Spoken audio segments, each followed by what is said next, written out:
Hi, folks. It's nice to be back in this room. It's been a little bit. I'm very pleased to introduce our speaker for tonight.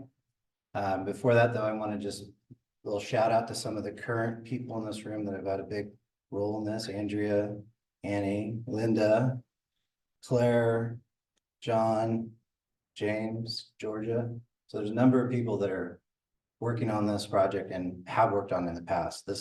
These projects take a long time to do. Kelsey's going to tell you all about them. So I was fortunate enough to find Kelsey when I was in a fortunate enough position to be the supervisor of this team. I replaced Gordon Lepig, who you probably all know and love. I certainly do.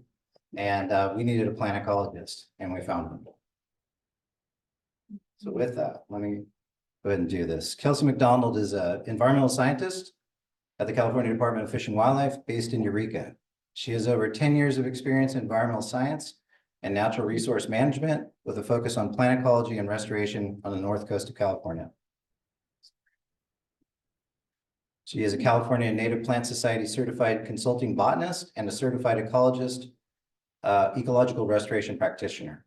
Kelsey earned a Master of Science in Environmental and Natural Resource Science at Cal Poly Humboldt, where she did her master's thesis on seed dispersal of invasive dense flowered cordgrass, Spartina densiflora in Humboldt Bay. It's okay to say boo when I say Spartina. It's fine. I do it all the time. I do it to her a few times a day.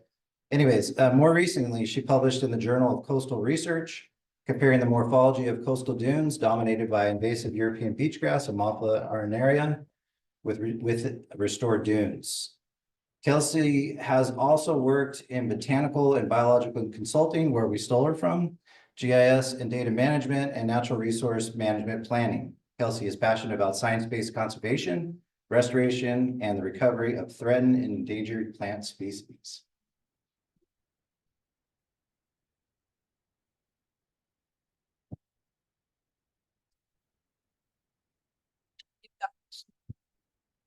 Thank you. Just turn this one. How's my audio? Is that all right? Yep. Okay, excellent. I'm Kelsey McDonald, and I'm presenting today on the restoration of native plant communities at the Ocean Ranch Restoration Project and the Table Bluff Ecological Reserve.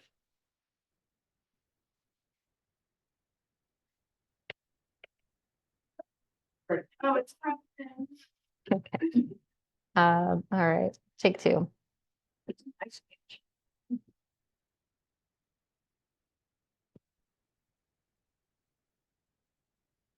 Sorry, does anybody know how to advance the slide?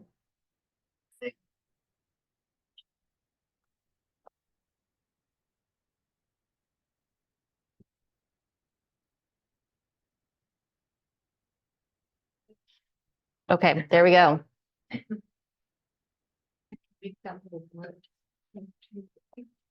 Okay. All right. So both of these projects are located west of Lolita, between the south spit of Humboldt Bay and the mouth of the Eel River. And these projects are adjacent to each other. In total, they encompass about 1,000 acres. This is a really big area we're talking about. The Ocean Ranch unit consists of dunes that were purchased by CDFW in the 50s. And then the estuary, as well as Table Bluff Ecological Reserve, were purchased in 1986 with help from the Wildlife Conservation Board. So we've got 850 acres at Ocean Ranch Unit and about 150 acres at Table Bluff Ecological Reserve. Is the microphone working? Okay, I will talk louder. Is that better? Can you hear me? Okay. So these projects are at a central location within the Wiyot Ancestral Territory, with Ouija, Humboldt Bay to the north, and Wiyot, the Eel River to the south. And it's near Table Bluff Reservation, just one property away. And so it remains a really central location to the Wiyot Tribe. And Wiyot people help to shape these landscapes via tending native plants and potentially by burning in this area. Prior to colonization in the 1800s, which of course brought with it a really tragic history of genocide and relocation. And so the Wiyot Tribe is a really important partner on these projects. I'd like to start with the Ocean Ranch project. The Ocean Ranch project has two major components. The first is estuarine, and the second is dune restoration. So goal one is to restore and expand natural estuarine function and habitat for native fish, invertebrates, wildlife, and plant species. And this also, has a major fish habitat component. Here you can see in this photo this pretty glorious moment when we scooped out the last bit of sediment from the levee that was holding the tides back. And so now we have full tidal function here and fish access, so juvenile coho can shelter in this new habitat. I'm not going to say that much more about fish habitat today. If you want to learn more about that, I highly recommend attending a talk by James Ray, who's a project lead at Humboldt Bay Symposium, or many others who have helped out with fisheries monitoring, such as Marissa McGrew at the Wiyot Tribe. I'll focus more on plants and vegetation today. So goal two is to restore natural dune function and habitat for native species, especially sensitive plants and sensitive natural communities.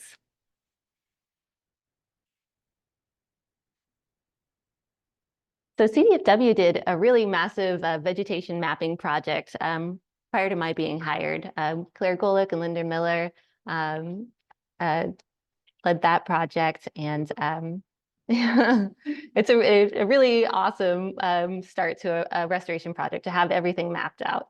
Annie Eicher and I was able to help Annie. We did some rare plant and sensitive natural community mapping out there as well. And there's really beautiful sensitive natural communities at Ocean Ranch. Here you can see a really diverse high marsh habitat with Humboldt Bay owl's clover.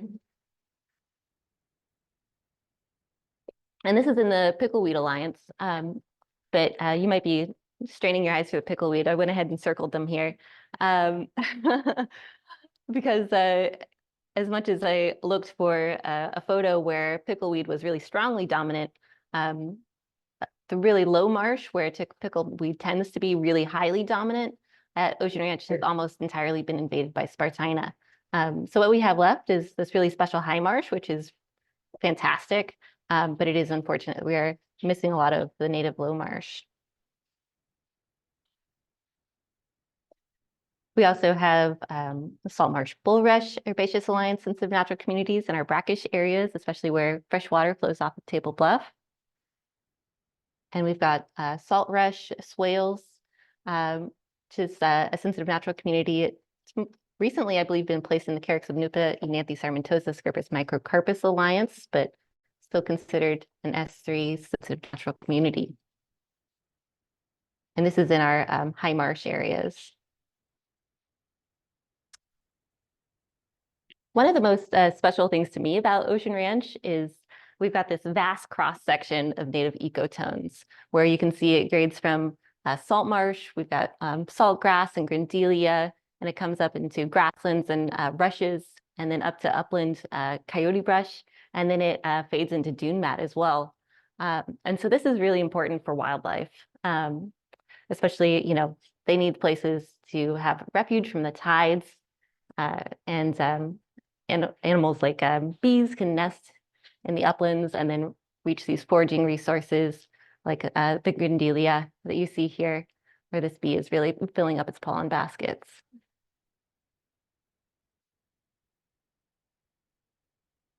We have 4 estuarine rare plants at Ocean Ranch. We've got Humboldt Bay owl's clover, and on the top left there, we've got point raised bird's beak right below it. I apologize, it was not in bloom when I went out and did the surveys. It's really cute when it's in bloom. And we've got Carex lingbii, this bright green sedge to our upper right there, and it lines brackish slough channels typically.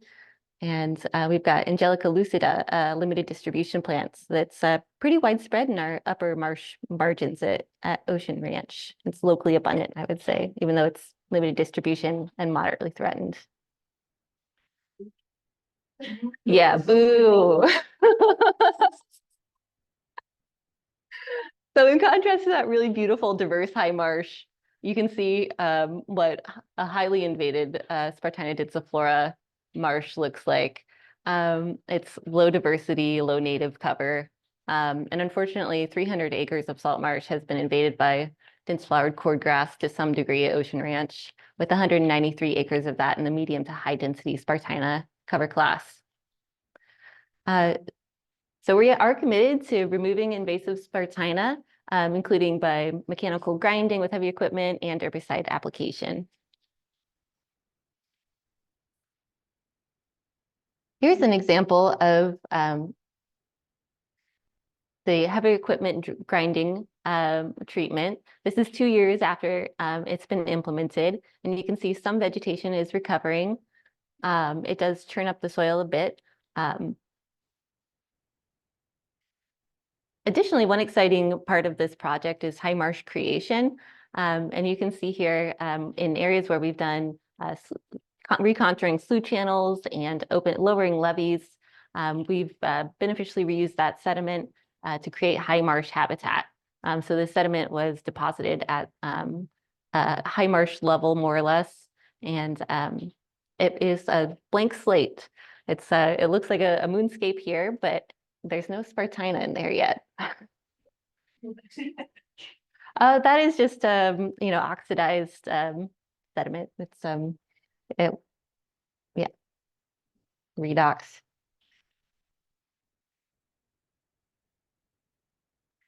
And so one method we are using in areas, especially where access is limited and we can't get heavy equipment in there, is herbicide application. We're using imazapyr, which is a low toxicity herbicide. It's low toxicity to fish, birds, insects, mammals, and aquatic invertebrates. It works by blocking a plant growth pathway, which animals do not have, and it photodegrades rapidly in water. So it's non-detectable in an average of 40 hours, which makes it suitable for use in wetland habitats. And herbicide application is best when combined with biomass removal to then get that standing dead matter out of there. And that can be done by burning, digging, or mowing. And without that biomass removal, imazapyr effects may be sublethal based on previous applications in the Pacific Northwest and San Francisco. And plants may recover if not combined with that biomass removal. So we've tested out burning initially prior to herbicide application as one way to remove biomass. Unfortunately, it was not very effective. The marsh is very wet and this plant is very robust. So we are still working on that one.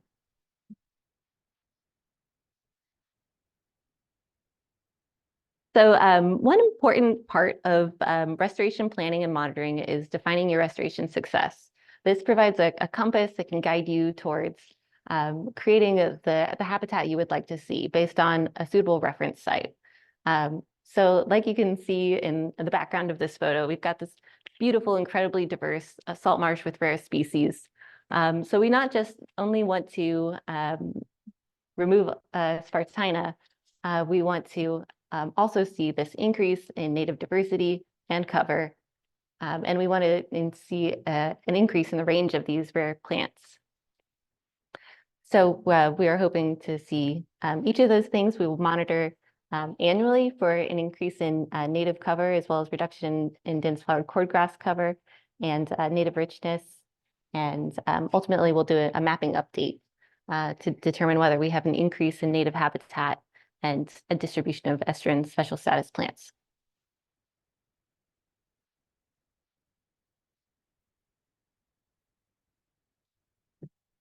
So here you can see a map of where we've done some of these treatments and where we're monitoring. We've got our Spartina mechanical grind treatment, which occurred in highly invaded areas behind the levees around 9 and 11. And we've got our Spartina spray area in 6 outlined in red. And we're also monitoring native reference marsh and control sites. And so you can also see here the vast challenge we have with highly invaded marsh in orange that is often on these inaccessible islands.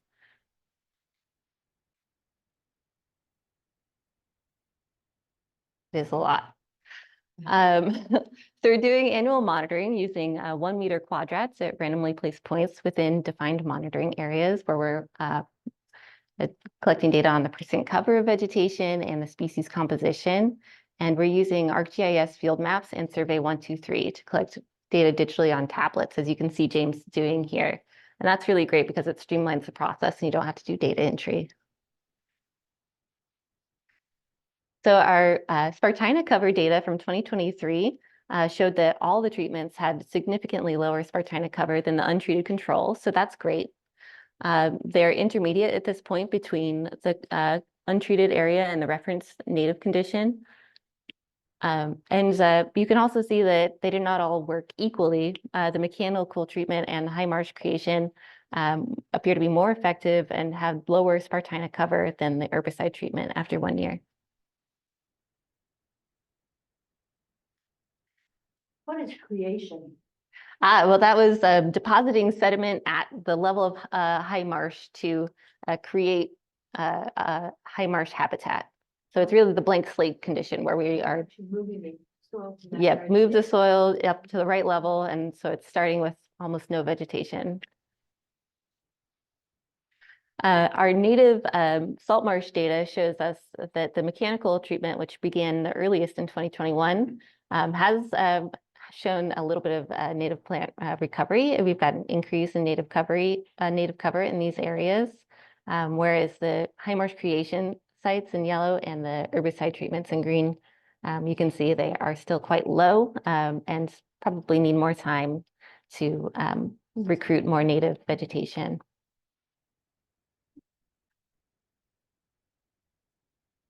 Likewise, native species richness, the herbicide area has not seen an increase in native species richness yet, but both the high marsh creation site and the mechanical treatment site have seen an increase in native species richness relative to the controls. Yes, for the most part. We did some Grandelia seeding actually at very high marsh. But for the most part, pickleweed is an early colonizer, and we expect that to come in on its own. Can you be sure to repeat the question for the people? Oh, certainly, I can repeat that question. Are we relying on natural recruitment? And the answer is primarily yes.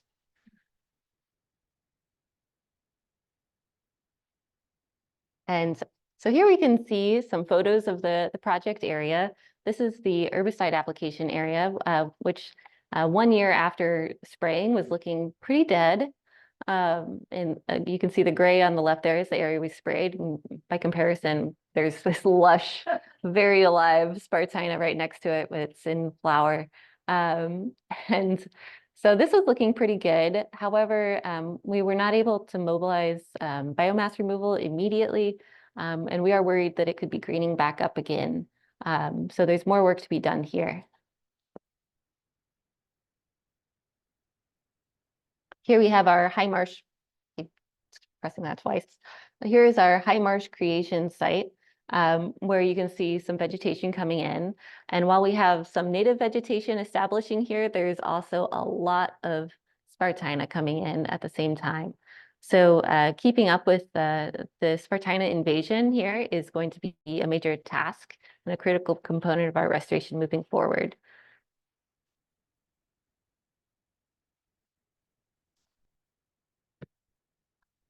So in summary, all of our treatments reduce Spartina cover, which is great. The mechanical treatment in particular was highly effective and reduced Spartina cover by 90%. And at this point, we've got native cover and richness increasing. So that is a great trajectory. We still have a major challenge in holding the line in these areas and keeping up with the Spartina reinvasion. And of course, combining herbicide application with biomass removal remains a challenge for us to mobilize a large crew to be able to do that is a difficult task. And of course, we're open to using other methods of Spartina removal, but access to the remaining salt marsh is pretty challenging, and it's unlikely we'll be able to use heavy equipment in a lot of that area.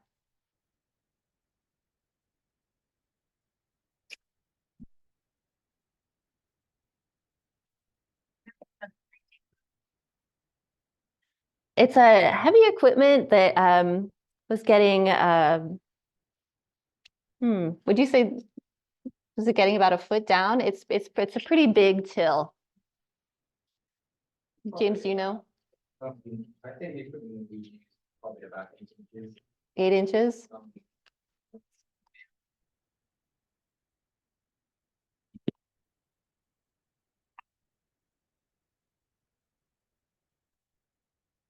Official answer is 8 inches.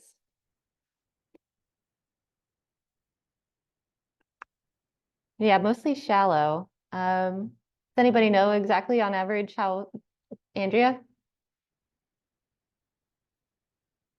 Yeah.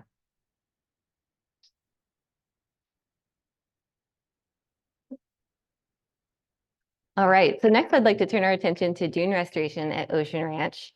And so there's really a parallel problem in our dunes where we have another highly invasive grass that establishes dense cover and crowds out our beautiful, diverse, sensitive natural community. And so we're committed to removing invasive European beach grass to gradually restore the form and function of these dunes. We've got 219 acres that are highly invaded right now. And we'll be restoring that to the benefit of our dune mat sensitive natural community and habitat for endangered beach leah and other rare plants.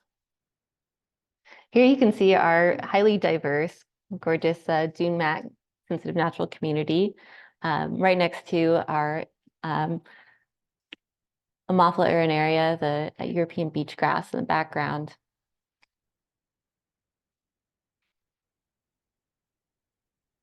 Ocean Ranch dunes also support beach leah, which is a gorgeous little annual in Asteraceae. It's federally threatened and state endangered. We also have short-leaved evacs and dark-eyed gilia in our dune mat.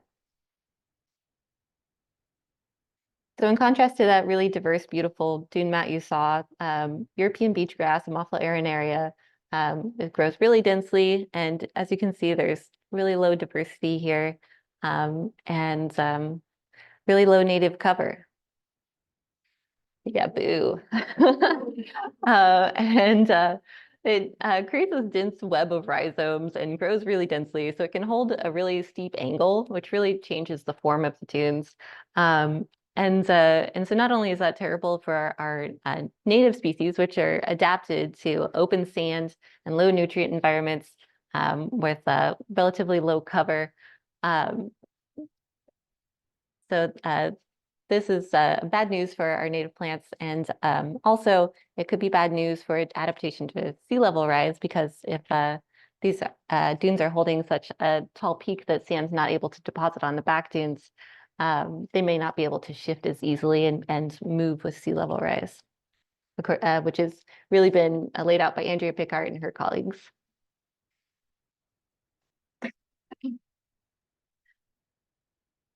So defining restoration success at this site, similarly, we wanted to not only see a major decrease in European beach grass, and we intend to continue until it's eradicated.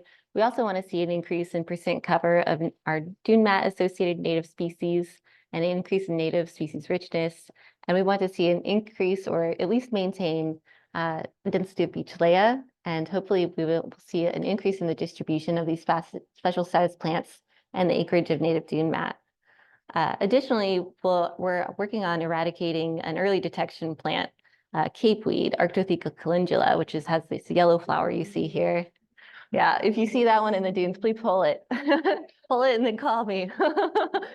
So as we pull this one, we are also counting so we can keep track of this. What's the one? That is actually beach leah.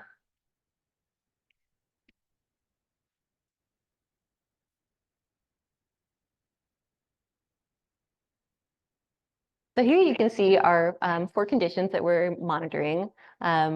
We're monitoring our herbicide and burn areas, and for comparison, we also have monitoring in our invaded control and the native reference dune mat.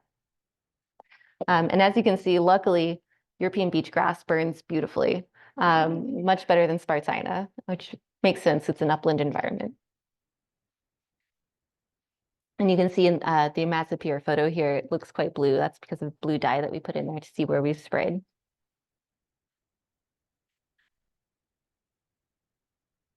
So here you can see our treatment areas. At this point, we've herbicided and then burned 12 acres in the red that you see there. That's what we call Unit 3. And we've burned an additional approximately 30 acres in Units 5 through 7. And at the time of our most recent monitoring, we had only burned those, but we followed up with an herbicide treatment in 2023. Oh, yes. So that would be the orange is the burn treatment, and red is the herbicide then burn. And in green there, we've got our native dune mat all mapped out, where we're also doing some monitoring, and everywhere that we have not treated yet is considered the control condition.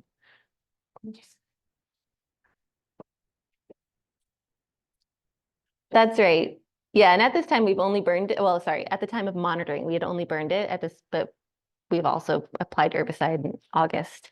And I'm excited to get back out there and monitor so we can determine how that order of things works. We're also doing beach layer density counts and monitoring percent cover and vegetation species composition. Okay, doing twice. Okay, so our initial dune baseline data, it confirms what you can see from the photos, that the first one simply shows the mean European beach grass cover in our invaded condition, our reference condition. The second one shows how our mean native dune mat cover is substantially higher in our reference condition, very low native cover in the highly invaded areas. And there's also very low native species richness in our highly invaded areas. So in 2023, our data showed that the herbicide then burn treatment reduced Ammophila cover to less than 1%, which is equivalent to our reference condition. And that's a really dramatic result and really positive. Burn only also reduced it substantially, reduced it to approximately 11% cover. And so at this time, this soon after treatment, all of these areas, the burn herbicide, and the control still have very low native cover. Expect there to be more time needed to move that needle towards the reference condition with higher native cover. And likewise, native species richness in these areas is still low, and I expect it just needs more time to recover. So here you can see our photo points for the herbicide and then burn treatment. While we had really dense Ammophila in May of 2022 on the foredune here, you can see it burned really well after herbicide application. And then by the spring of that year, it was still looking like really low cover, just a little bit of stubble left and very little seemed alive.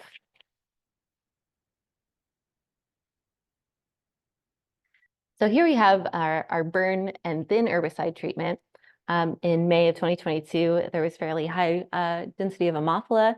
It did not burn as completely, and then it recovered pretty quickly. And so you can see by August, when we applied herbicide, there was fairly dense Ammophila again.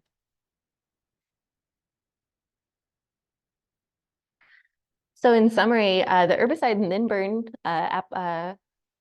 treatment was highly effective in reducing Ammophila cover.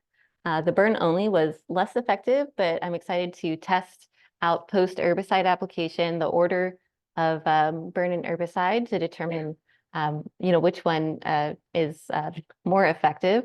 At this time, the burn and herbicide appears to take less effort because of the lower density at the time of the spray. So it only took 9.5 person-hours per acre compared to 20.6 person-hours per acre. But we definitely need to get out there and determine if it is as effective. And of course, we will be continuing our follow-up treatments. But at this time, I think this is a really great cause for hope. I'm expecting that given time and regular maintenance, we'll have our beach leia and our native plants moving into this newly opened habitat, like you can see here.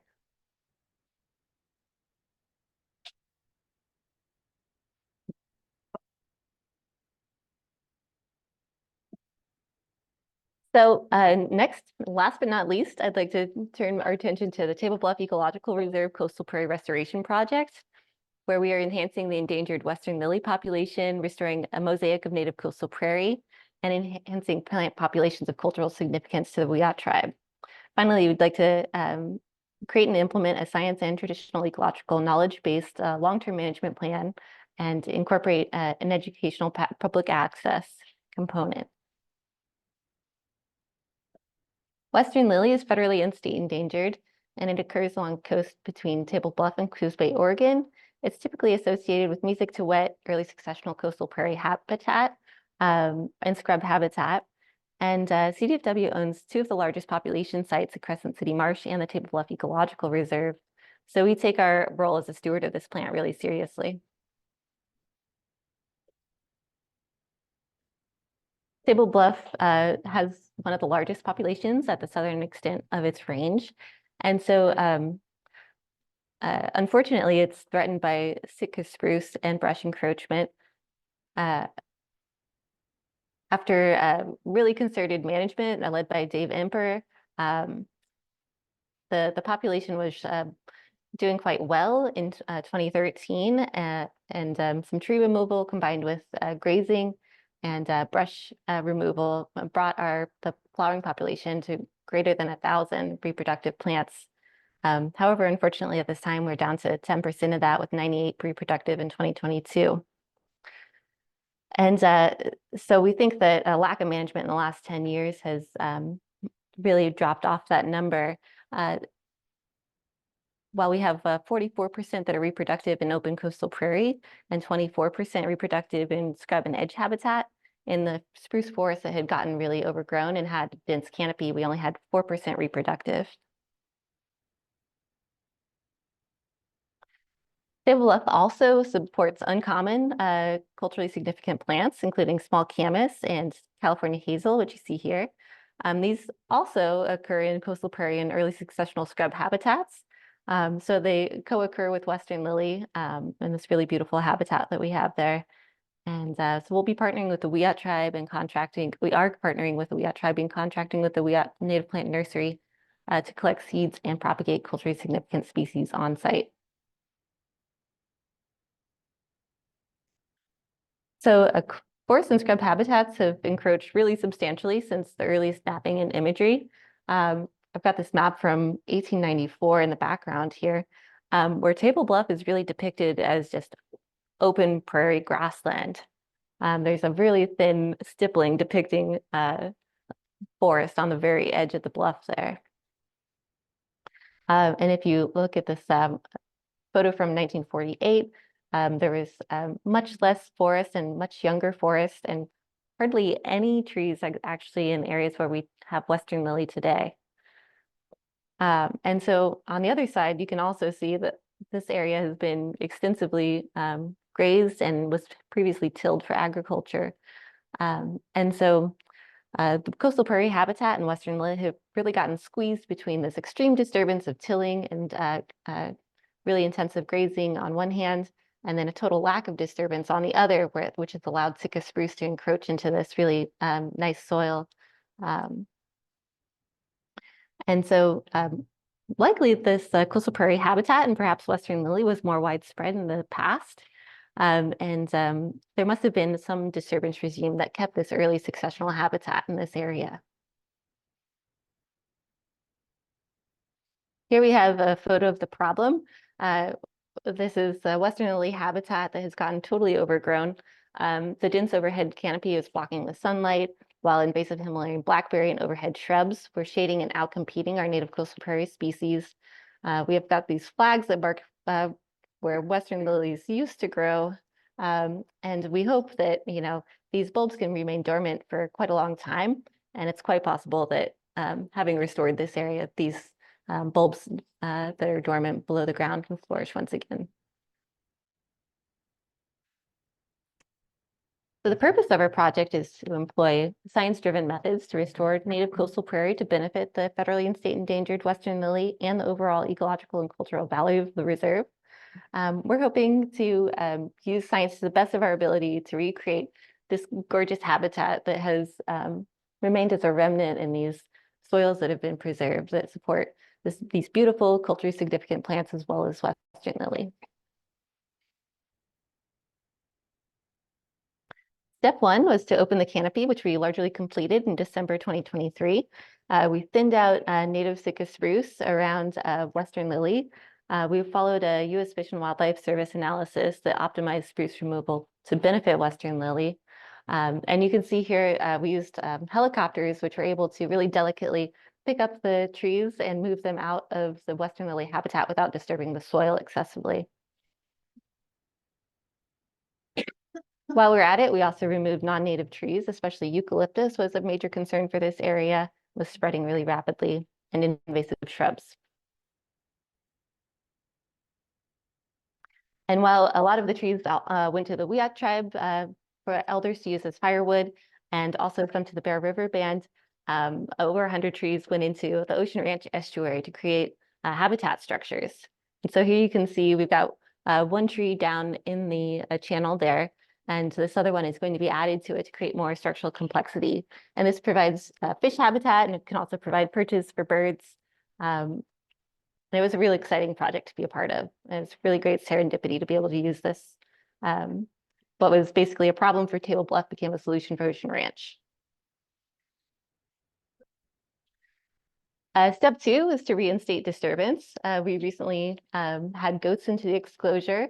There had been a great deal of success in 2012, 2013 after using goats in this area. And while we'd used cattle intermittently with some success, we had a major brush problem. And so goats are browsers, and they can take care of the brush much more easily. And they've done a great job, I gotta say, hardworking. And so ultimately, though, I'd like to test out the efficacy of using goats alone versus prescribed burning, or perhaps both, which might mimic a condition like huge herds of elk coming through, as well as indigenous burning. Here you can see the goats and our beautiful native Pacific reed grass here. They've really mowed down and created pathways between the Pacific reed grass, which I believe will be great for herbaceous species, especially Western lily and camas, I think, are going to thrive in this. Which one is it? Oh, Pacific reed grass, you know, it's winter, so it looks a little bit brown right now, but that's the big bunch grass. The really big, tall bunch grass. Oh. Yeah. So will they? I doubt it. They might just get stuck in the mud. I don't know. Here, there's another photo in an area where we removed some trees and shrubs. And so finally, I'd like to implement a restoration garden experiment where we're going to do an experimental pilot project to test different methods of restoring this area prior to implementing it on a larger scale. And so we want to test out, goats, burning, combination of the two, different soil preparations, and what suite of species will do well in this environment. So we're partnering with the Wiyot Native Plant Nursery and the Mattole Restoration Council to propagate these native plants, and we'll monitor to determine the most effective way to move forward. And we hope it'll be informative for other restoration projects as well.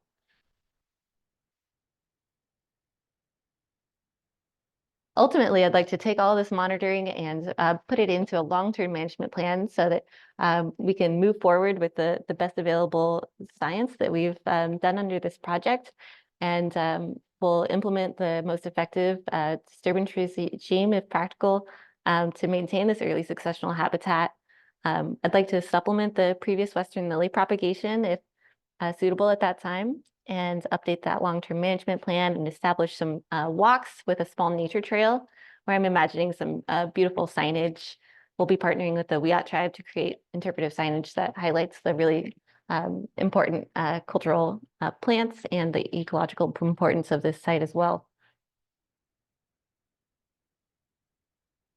So many people have worked on this project. I think Mike has already called out some people, but Dave Imper really set up the Table Bluff project and with so many decades of Western lily research. Yeah, he really set it up for us to do this right away. I was able to move quickly on all of his really well laid out recommendations in history. So much great work. Andrea Pickart has put in so much work into the dunes, especially, and on Spartina as well. Claire Gullick, and Gordon Lepig, Linda Miller, Michelle Gilroy, Mark Smeltzer, Annie Eicher, Kurt Babcock, Laurel Goldsmith has helped out a lot with Western Lily monitoring.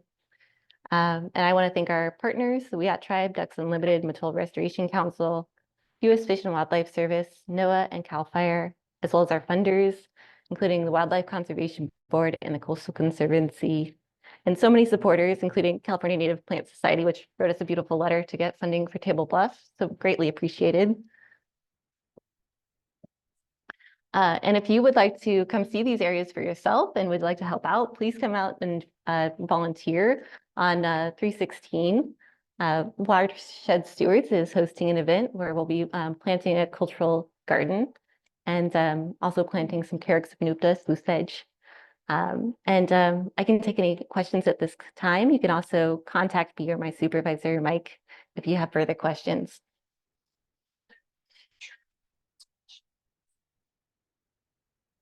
Yes, in fact, we're planning one at Table Bluff as well.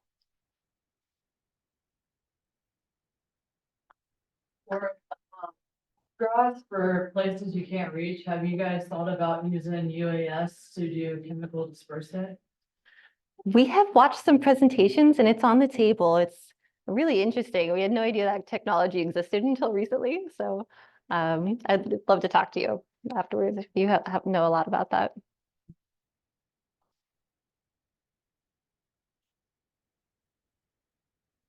Very cool.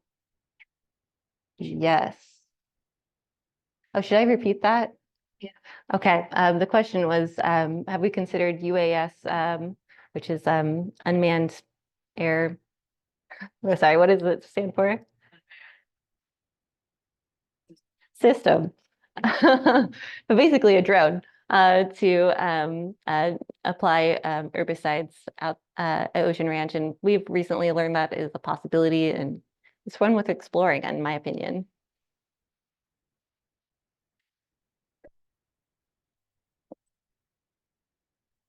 Yeah, so our burning and herbicide focus on the European beachgrass.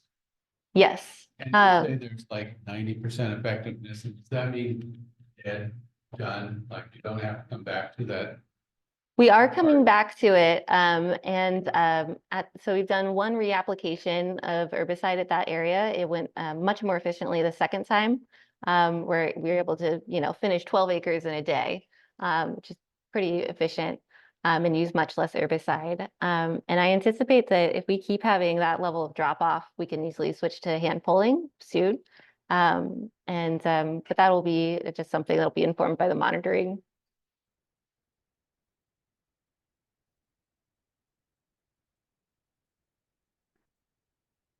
All right. Are there any questions in Zoom if you're able to unmute yourself? Yeah, hi Kelsey. I have a couple questions on the Zoom chat here. So Jessica was asking, I believe with your dune treatments, what mechanical treatments did you use? Did you use a Marsh Master? It was technically not a Marsh Master, but it was a grinding treatment on a skid steer that mimicked that sort of treatment. Okay, great. And the next question is from Sarah. They asked, was European beachgrass introduced / planted to protect the dunes, such as in Bodega Bay in Sonoma County? Yes, it was introduced to protect the railways initially, and has, widely dispersed and invaded from there. Okay, Sarah then also asked, are you sharing your results with CMPS working at Point Reyes and in Bodega Bay regarding the European beachgrass encroachment? Yes, we have talked to Lorraine Parsons at Point Reyes quite a bit, and yeah, it's really great to be part of a community of people who are working on similar issues. Lovely. And lastly, it's not a question, just a comment for you. Mary says, thank you so much. This was very informative. Back in the 70s, Dr. Doris Niles was the only person who knew about Lilium occidental. Wow.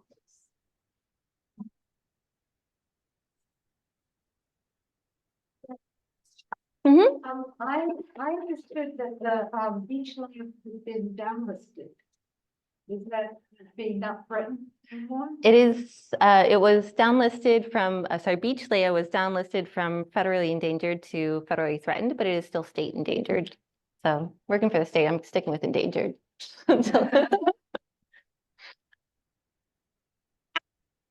Any other questions?